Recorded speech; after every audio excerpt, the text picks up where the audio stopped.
Yeah, well, actually, there's quite a story to tell there. So I met this guy, and he was a friend of mine in college, and so and he's kind of like an Italian guy. Like I think that's the kind of vibe I get from him. And it was like, well, let's go out to eat, you know. So I was like, well, let's head to Olive Garden. They're kind of Italian like, right?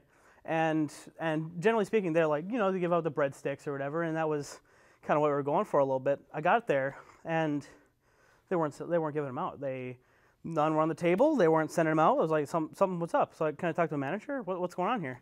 So the breadsticks, the manager came out, and he's just like, yeah, man, we're not giving out the breadsticks anymore. We've been giving out way too much fettuccine, and we just can't handle it anymore. So we needed to cut the chaff a little bit, so we cut the breadsticks. And I was like, I am not okay with this.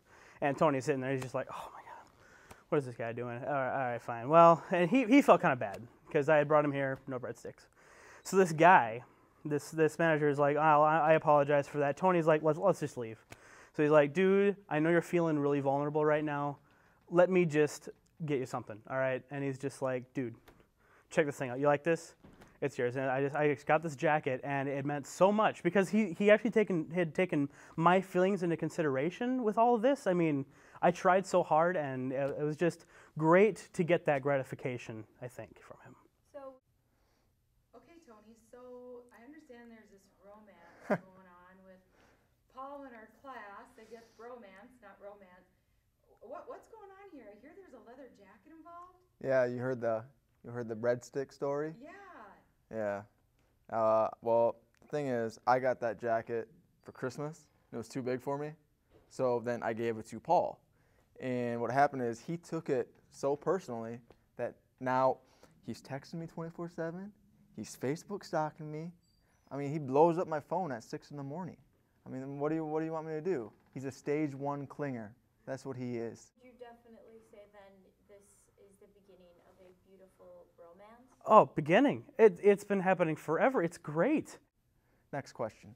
So, are you gonna try to get rid of him? I mean, is there a breakup coming up here? Or what's going on, Tony?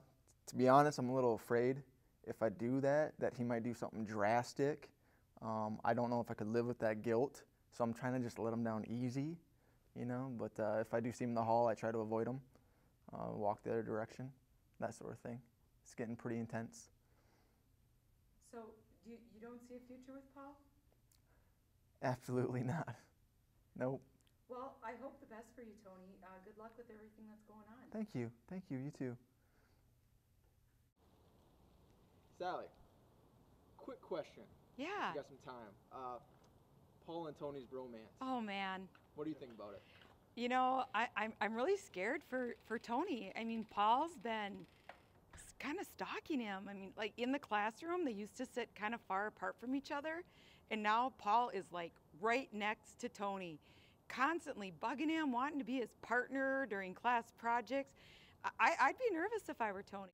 All right, so I know that people have been commenting on this situation between Paul and Tony. Do you think that Tony's overreacting a little bit? You know what? Yeah, I absolutely do. I haven't known Paul for a very long time, but he has a glow to him now. I think it's beautiful, and I just think Tony has never been in a situation where he's making someone this happy before, and I just don't think he knows how to respond. What would you advise Tony to do? You know, I would just tell Tony maybe to, you know, notify some authorities that Paul's kind of stalker-like, and he's a little nervous about his own safety, and, you know, just in case anything would happen, at least they know who to go look for. Have you ever had a stalker before? No. Never would want one? No, not after watching this. This is scary stuff. Understandable. Well, I appreciate you taking the time. Yeah, I wish the best for him. Tony's like a brother to me. Okay, so you think this might actually be something in his past that maybe caused this? Like Yeah. something outside the situation? Absolutely. You know what? I think he has maybe some, some stuff in the closet that he's just a little afraid of, and he just doesn't know how to get out. But I think he's overlooking the fact that him and Paul are just really happy together, and it's a great friendship that's developing.